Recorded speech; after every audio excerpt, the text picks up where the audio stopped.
MS Dia Preview, informação até você. Nesse programa eu converso com o Dr. Ives Drozd, que é advogado eleitoral e também pensador político, uma figura muito interessante. Boa conversa, se eu fosse você, ficava no vídeo.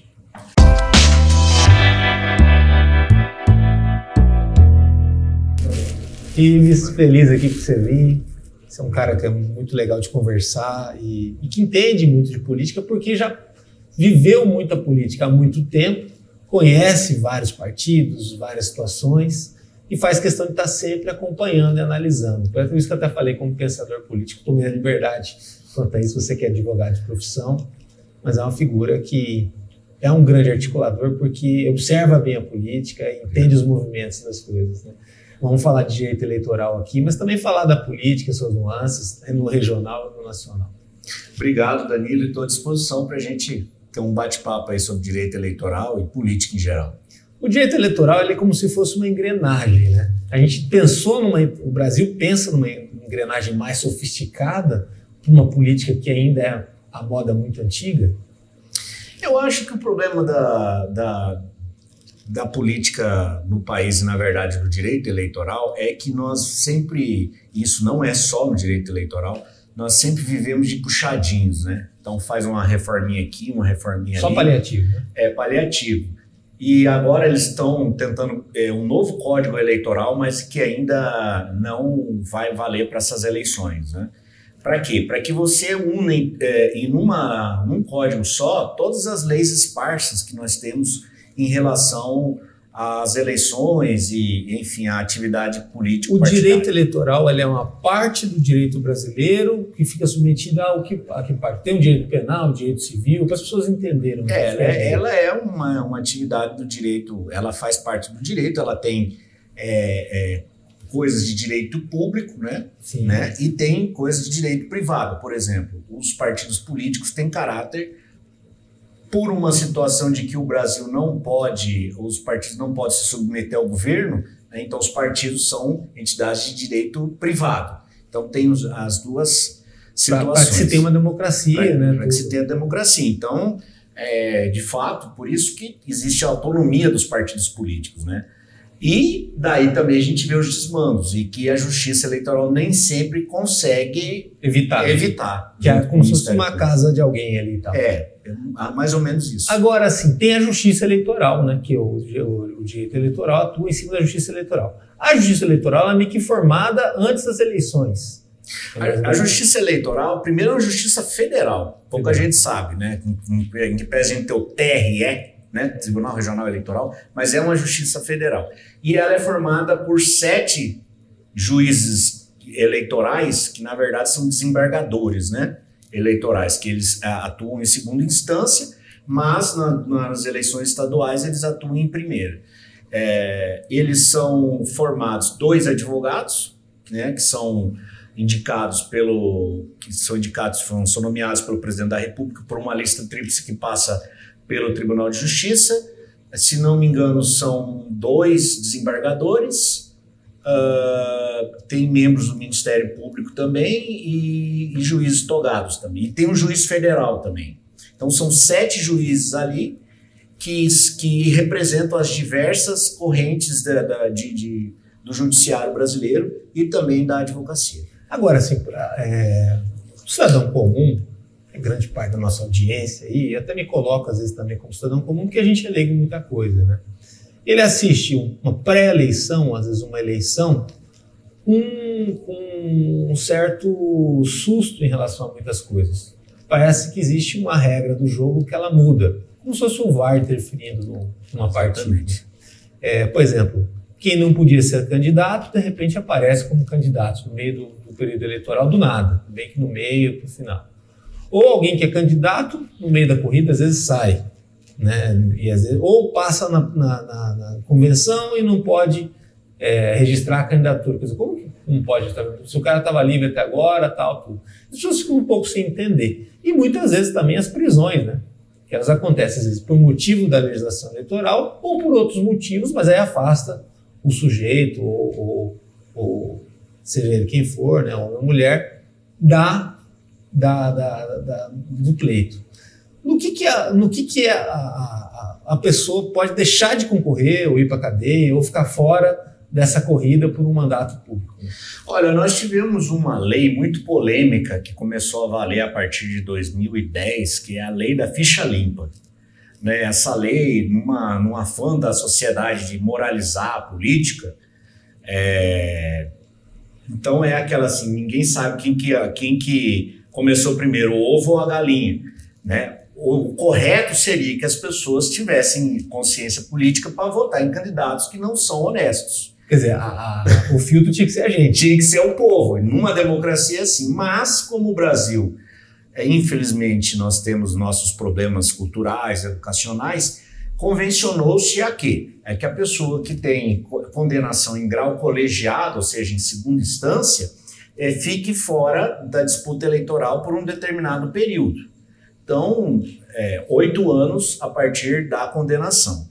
Agora, tem alguns casos que você é cassado, por exemplo, no Congresso Nacional, quando termina o seu mandato, daí que começa a valer os 8 anos.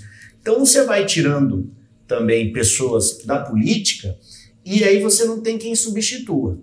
Né? Com o advento agora da Lava Jato, o que tentou se fazer foi varrer-se a política para se colocar o Ministério Público e o Judiciário no lugar dos políticos. Como protagonismo da vida pública. De vida pública. Isso ficou claro quando eles pegaram os 2 bilhões de reais que foi o ressarcimento da Lava Jato para criar uma fundação para que eles gerissem. Quer dizer, no entendimento de um ministro do STF, já era um fundão eleitoral para eles próprios fazerem política. E daí você vê o Deltan Dallagnol sair do Ministério Público para sair candidato. Isso cria uma distorção na democracia, porque não é a mesma coisa o Danilo Ives sair candidato numa eleição e disputar com um juiz ou disputar com um promotor que acabou de sair do mandato. Por isso, agora estão discutindo. É normal todo mundo pensar que um juiz, um promotor, seja uma pessoa totalmente ilibada, né? Porque ela está para decidir a vida de cada um ali, né? Não pode ter erro, não tem margem de erro. Né? Mas aí você também usa de um cargo do Estado para que você consiga angariar mais votos. Essa é a grande questão. Então, não que as pessoas não têm direito de disputar, mas daí se tem uma quarentena para quem sair do Ministério Público. Para que o cargo não concorra. Para que um cargo não concorra, né? Exatamente. Então, é uma situação que... A Lava Jato, você acha que ela se perdeu num dado momento e tal? Eu acho que a Lava Jato começou bem. Mas como tudo no Brasil, e eu acho que também... Mas quem que invadiu o quê? A política invadiu a Lava Jato ou a Lava Jato? A Lava Jato tentou entrar para a política, né? Tentou-se assim acabar com vamos dizer, uma velha política que tinha no Brasil para se colocar pessoas novas, uma renovação. Na marra, mas aí não é democracia. Mas usando os métodos errados, né? Quando o ex-juiz Sérgio Moro pega um diálogo entre a presidente da República, que tem que ser escutada, ela pode ser grampeada desde que tenha o beneplácito do STF, e ele faz isso sem a autorização do STF, e vaza isso para o Jornal Nacional, isso é gravíssimo. Isso nos Estados Unidos da cadeia. Tem gente, de um lado, o Brasil está bem dividido, né? De um lado vai falar, tem que fazer isso mesmo, porque não tinha que ter ligado, como se não tivesse esse direito a presidente. Mas, enfim, é um pensamento. E tem gente do outro lado vai falar, pelo amor de Deus, isso em outros lugares do mundo, da cadeia, ou da prisão perpétua, da alguma coisa, que é meio que trair a nação. Ali foi uma coisa, eu acredito, absolutamente nova. E botou todo o sistema jurídico brasileiro de alerta, você falou assim, ixi, está aí uma situação que não tem precedente. Vazar um áudio, tal, até que ponto vai isso aí? Aí tinha que esperar a Lava Jato entrar numa derrocada para isso ser discutido, que na época não foi. Porque, na verdade, a Lava Jato tinha um amplo apoio popular, né? Era opinião pública. Isso é coisa da política, né? Depender do apoio popular.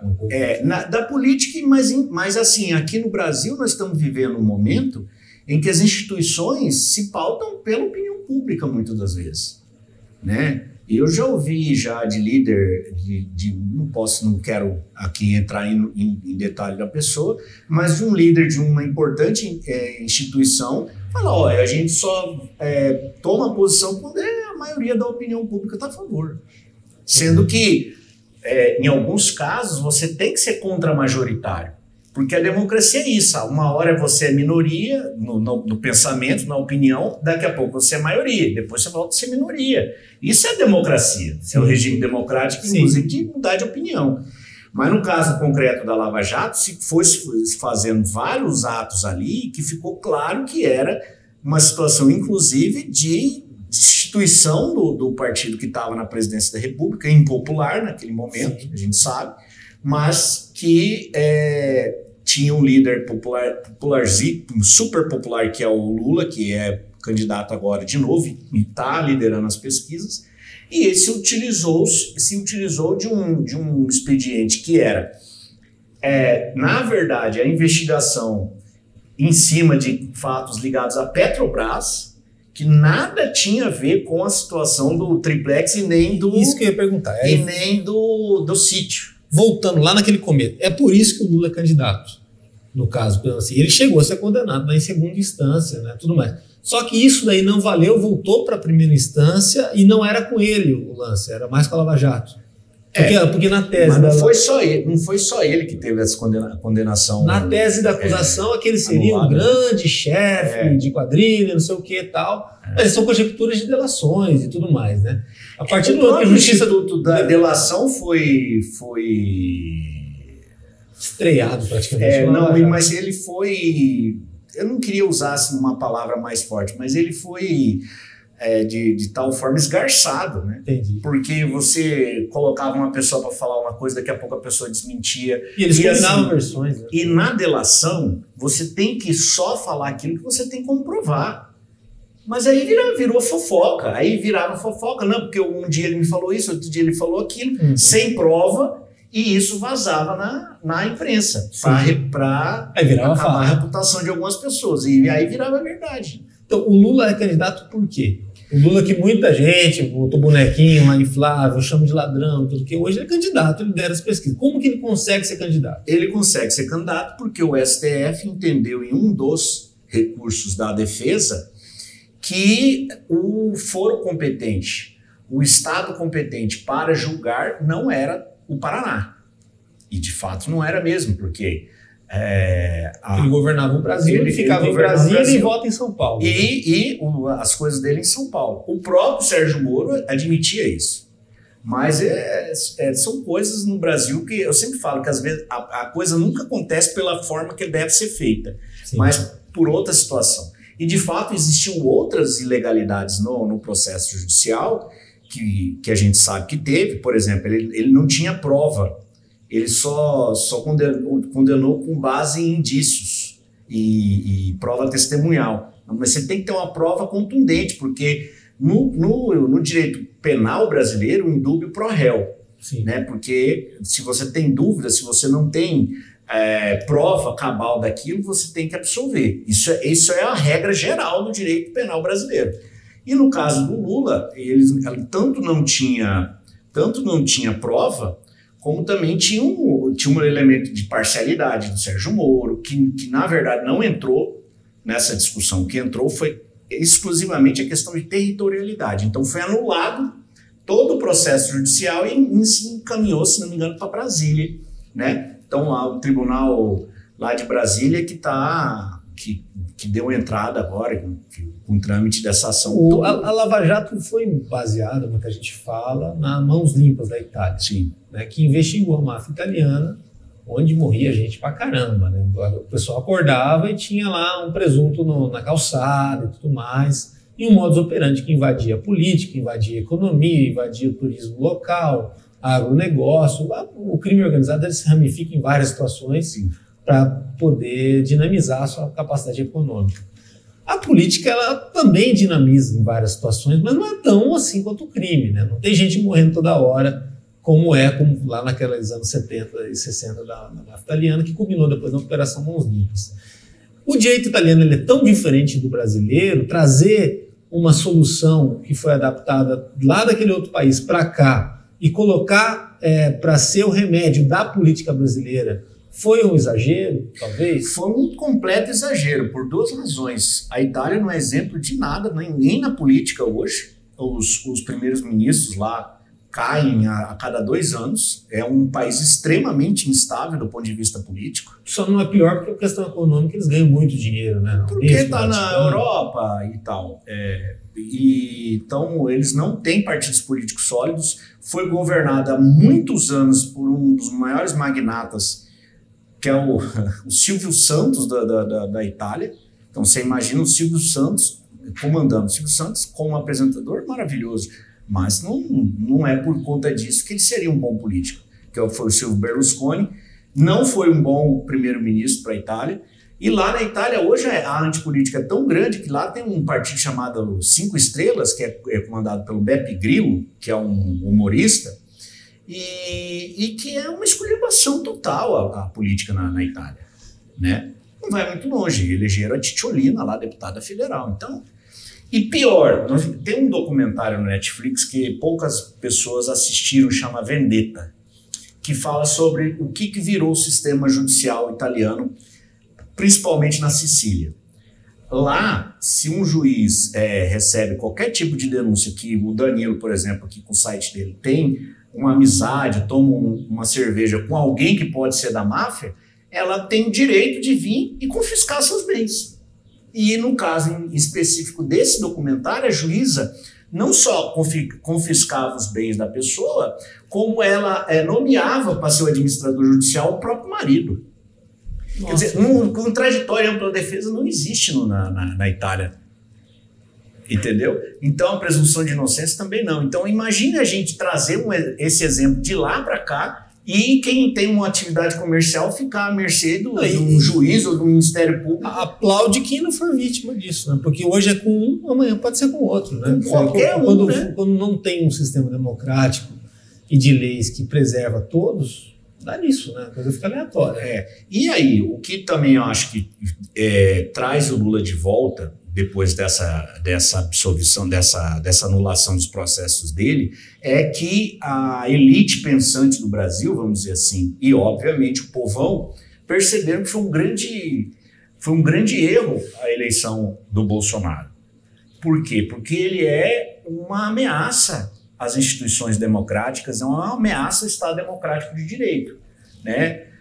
É até engraçado falar, mas ele foi eleito pela urna eletrônica e ele diuturnamente fala que a urna eletrônica é passível de fraude, né? Aí se inventa o tal do código-fonte, enfim. Por quê? Porque ele faz a mesma estratégia do Trump, que lá o voto foi em papel e o Trump perdeu. São sistemas totalmente diferentes. São totalmente diferentes, mas do ponto de vista da auditoria, o sistema é auditável. Quando você abre a urna, ela obrigatoriamente dá a zerésima, né, que sai com todos os zeros, todos os candidatos que estão ali alimentados no sistema saem zerados.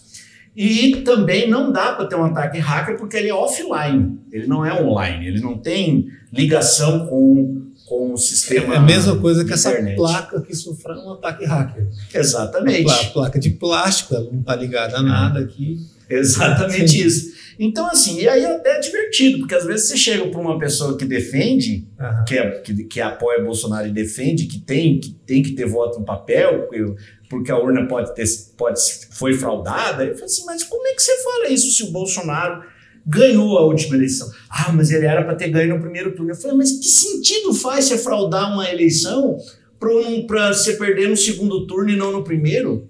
Então, assim, são coisas que as pessoas que pensam um pouco, que sabem que foi a ditadura militar, que sabem que a democracia não é um sistema perfeito, mas dentre os atuais sistemas é o menos ruim, como falava Winston Churchill,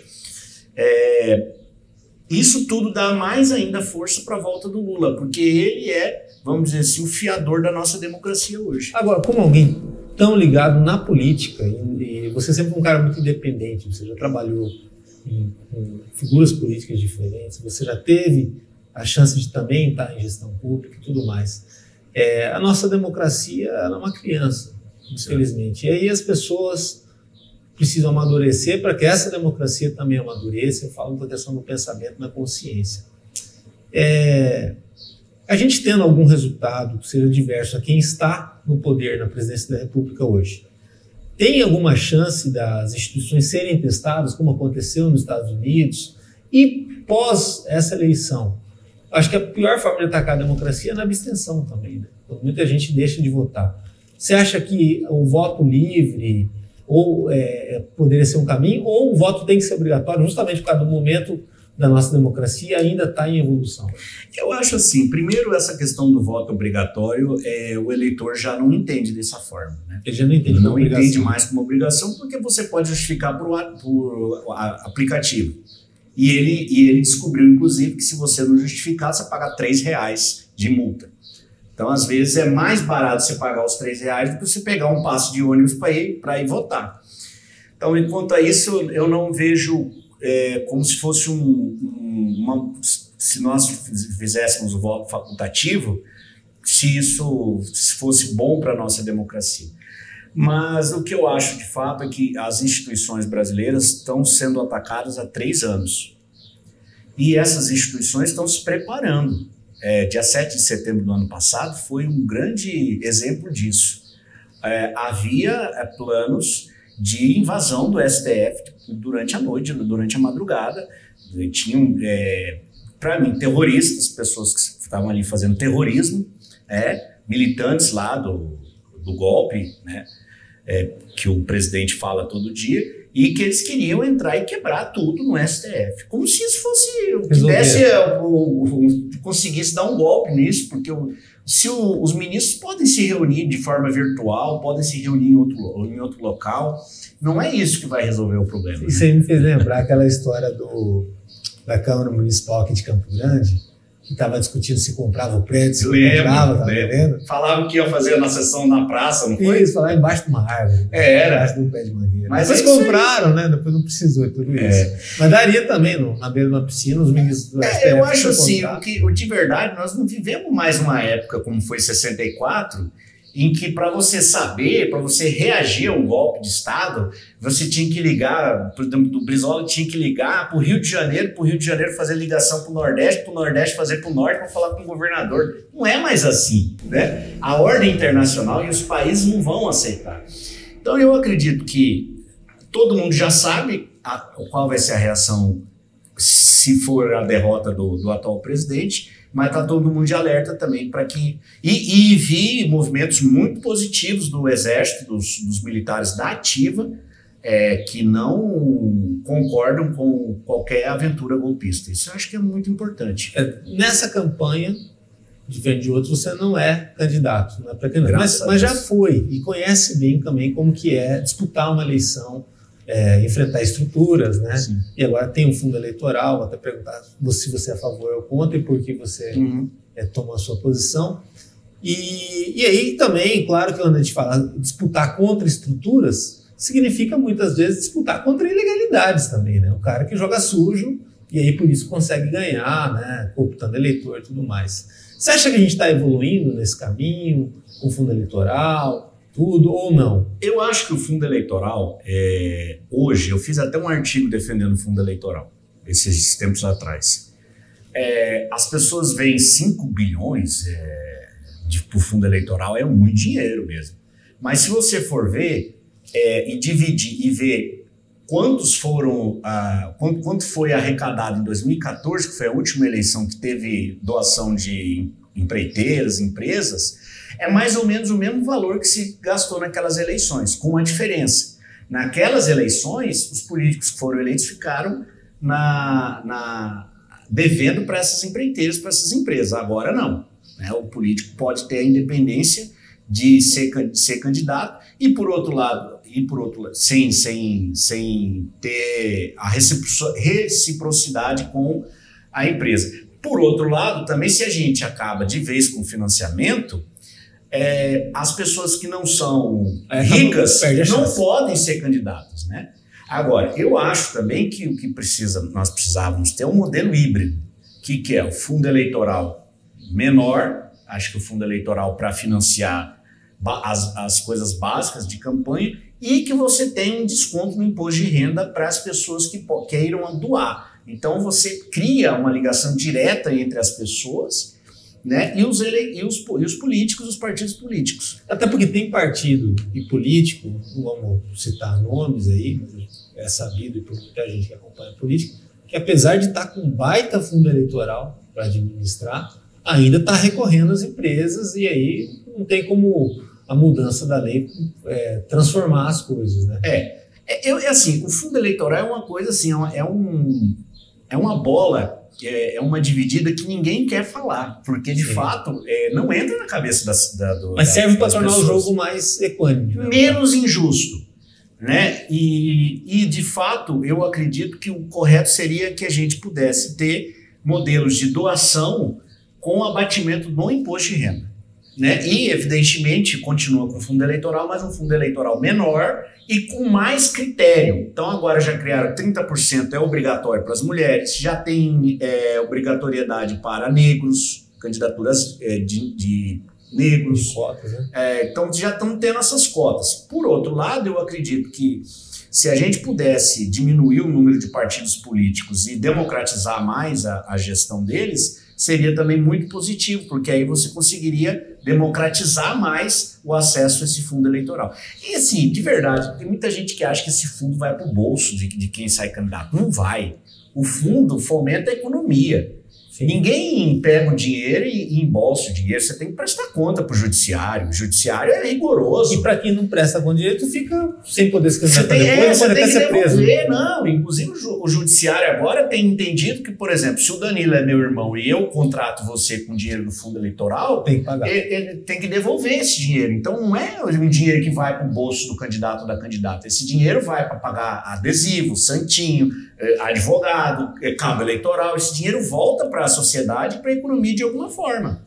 Entendi. E assim, também voltando a fazer essa retrospectiva, que é importante para as pessoas que estiverem acompanhando a gente saberem, nos últimos anos a gente tentou, como país, evoluir na agenda anticorrupção. Isso é verdade. E tentou a mini reforma eleitoral lá em 2013, no meio do Congresso que estava querendo tirar a presidente da República, e aí foram mudanças um pouco tímidas e tal. O que muda nessa eleição em referente à última de 2014 e referente também à de 2020, que foi uma eleição de pandemia? Que regra nova que tem e se essa regra é boa ou não? O que tem de diferente nessas eleições? Tem as federações, né? As federações é a única, é a grande novidade para 2022, né? As federações é o seguinte, os partidos políticos fazem uma coligação permanente durante 4 anos. É um casamento de 4 anos. Não é só para essa eleição? Não, para essa e para de municipal. Aí, um pouco antes das próximas eleições gerais, que é de 2026, eles podem continuar ou não, ou agregar mais partidos também. Poxa, então faz uma coisa mais de médio prazo, pelo menos. De médio prazo. O que de verdade eles estão tentando fazer é tentar enxugar o número de partidos políticos no Brasil. O fim da coligação na proporcional ajudou muito. A diminuição do tempo de televisão também, porque a partir de 2016 os partidos nanicos normalmente têm 4 ou 3 segundos de tempo de televisão. Não vai ter nenhum. Então isso também fez com que os partidos de aluguel não fossem mais atrativos para as grandes legendas, né? Não sendo atrativo, não tem por que existir. Não tem por que existir. E aí dificilmente faz deputado federal, que é o que dá acesso a fundo eleitoral, fundo partidário, enfim, e a estruturas dentro do Congresso Nacional. Eu acho que esse fim da coligação na proporcional é uma coisa muito importante, porque você volta a ter um pouco mais de ideologia no voto. Porque nas últimas eleições, por exemplo, aqui no estado de Mato Grosso do Sul, o PDT fez uma aliança, o partido de esquerda, o PDT, fez uma aliança com o PRB, que é o Republicanos de Direita. E os votos de um ajudou a eleger deputado do outro. Então, os votos do PRB em nível federal ajudou a eleger um deputado do PDT, e em nível estadual, os votos do PDT, que é um partido de esquerda, ajudaram a eleger um deputado de direita do PRB. Então, isso não faz sentido numa democracia, você dá voto, né, para um candidato e não ganhar, tudo bem, mas vai entrar um candidato lá no mesmo partido, pelo menos. E aproveitando para falar isso tendo um candidato na majoritária ao governo que tinha um pensamento muito claro de esquerda, mas não podia admitir publicamente que talvez pensava, né, lá na frente como que seria, o Brasil estava já começando a estar dividido, né? Nós vivemos esse problema, né? As pessoas assim as pessoas filiam no partido político, mas por ser um local onde você possa ter uma boa eleição e não por uma ideologia, por um programa partidário. Isso também é um problema, não só no Brasil, mas no mundo inteiro, né?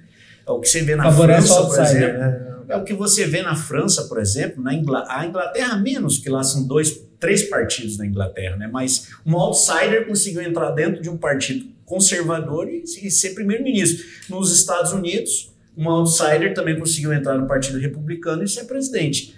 Aqui no Brasil, nós vivemos essa salada de partidos políticos e isso é ruim do ponto de vista de que as pessoas também não têm uma certeza ideológica nos partidos. Então, o único partido ainda que hoje ainda consegue mais ou menos, né, ter uma identidade ainda é o PT. O Bolsonaro não se solidificou em nenhum partido, né, para a gente falar, é um partido de direita, e os outros partidos é essa miscelânea, né? Um estado apoia um candidato a presidente, no outro estado apoia o outro, conforme o cacique local. E, bom, falando em ideologia, até é importante a gente tocar nesse assunto, você é um cara que gosta muito do Brizola, né? Então, quem é mais novo talvez não faça ideia do que foi o Brizola. O Brizola podia ter ido para o segundo turno em 1989, disputado com o Collor, e era um político do Rio Grande do Sul, que governou também o Rio de Janeiro, quer dizer, governou 2 estados, e que tinha, na visão dele de vida pública, uma preocupação muito grande com a educação, né? E questões sociais também. Você acha que esse Brasil, que não valoriza tanto a sua memória, ele não dá o respeito que deveria a figuras como Brizola? E, assim, qual que é o preço que a gente paga por isso? Eu acho que o preço que a gente paga, por exemplo, no Rio de Janeiro é ter o desmonte lá, né, dos CIEPs, que são as escolas de tempo integral. Todo político hoje gosta de falar que faz escola de tempo integral. E ele falava isso há 30, 40 anos atrás. Ele chegou, Danilo, a gastar em educação 49% do orçamento do Rio de Janeiro. Tal era a obsessão que ele tinha por escola. E, de verdade, eu acho que o que nós precisamos, na lição do Brizola, pegar é fazer uma grande reforma educacional no Brasil, melhorar as diretrizes curriculares, né? As escolas terem cada vez mais a participação da comunidade, da família, porque tinha muito isso quando ele governou o Rio de Janeiro lá 2 vezes. E interessante que na verdade, ele tinha que fazer parceria com as prefeituras, né? Porque as escolas, boa parte delas eram administradas de competência do município. Então ele tinha uma preocupação. E ele foi esperto nisso, né? Porque era uma baita de uma escola para a época, uma super escola. Então o prefeito também ficava feliz em cuidar daquele super projeto. O projeto social dele, do Brizola, era em cima dos CIEPs. Aquele é um grande projeto social de redenção daquelas comunidades pobres, né? E eu acho que o Brasil, nós precisávamos ter realmente um grande, assim, como que eu posso dizer, um mutirão de 30 anos aí para dar uma melhorada boa na educação pública. Não tem, a evasão escolar é pouca, né, no Brasil, mas você tem uma matriz curricular ainda um pouco defasada já em relação ao nosso tempo atual, né? E dá a chance também de inclusão, né, a partir da educação, né, que é o que hoje em dia muita gente, talvez dessas gerações mais novas, se preocupam, né, e se questionam, porque um país que tudo bem, tem melhorado os índices de emprego, mas que emprego é esse? O Brasil não tem qualificação profissional, né? As pessoas não têm qualificação profissional. E a ascensão, né? E a forma de poder de renda, tudo. Então são coisas que a partir da educação você ganha liberdade, né? Com certeza. Só a educação liberta, né? Que a gente sempre fala. Feliz aí pela tua vinda. Obrigado. E toda a sorte do mundo aí, tudo que você for fazer. Continue escrevendo mais, se posicionando também sempre, porque você não conhece outro Ives. Né? Você conseguiu adquirir e valorizar teu espaço muito bem, e isso não é de uma noite para o dia, né? É de muito tempo, seja como jurista, seja como alguém da política também. Obrigado, Danilo. Eu quero agradecer a oportunidade mais uma vez de estar aqui com você e dizer para as pessoas que agora, 2 de outubro, é muito importante que você vá votar. E vote conscientemente, tente saber sobre o seu candidato, candidata, né, as bandeiras que ele defende, que ela defende, né, e também votando e ele ganhando, ela ganhando, guarda aqueles panfletinhos, aquelas propostas do candidato, para depois você ir cobrar também, porque as pessoas votam muitas das vezes também para, mas eu votei para ajudar meu amigo, tal, e a gente às vezes vota pelo motivo errado. A gente tem que votar em pessoas que realmente pelo menos tenham algo para contribuir para a sociedade. E muito obrigado mais uma vez. Valeu. Obrigado. E acompanhe nosso trabalho no www.msdia.com.br ou nas redes sociais, tem lá no YouTube, no Instagram, no Facebook. Até a próxima!